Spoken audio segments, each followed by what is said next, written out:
Эрт үрдийн цагт энэтхэг орны нэгэн сайхан ой модонд тагтаа, туулай, сармагчин, заан дөрөв олон жил хамтдаа амьдарч байжээ. Тэгтэл нэгэн өдөр тэд ийн ярилцаж гин.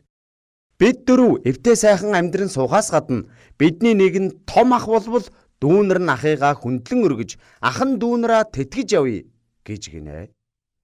Тэгээд хэн нь ах болохыг бие биеэсээ асууж гин.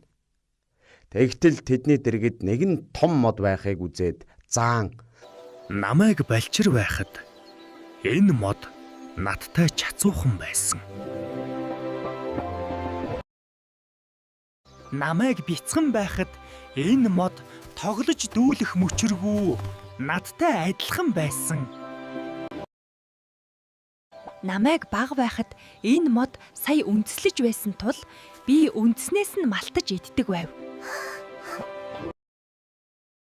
Сүмбэр уулыг дов байхад, сүн далайг шалбааг байхад би энэ модны чинь үрийг зууж ирээд энд унагсан билээ. тэд ийхүү хэлэлцсэний дүнд хамгийн том ах нь тагтаа, удаах нь туулай, дараа нь сармагчин, хамгийн отгон дүүн заан болж таарчээ.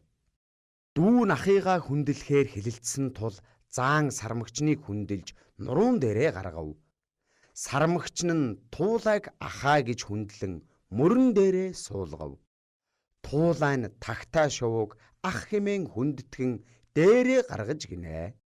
Харин тагтаа өнөөх модны үр жимсэнд хүрч аван дүү нартаа түгээн өгч тэтгдэг болжээ.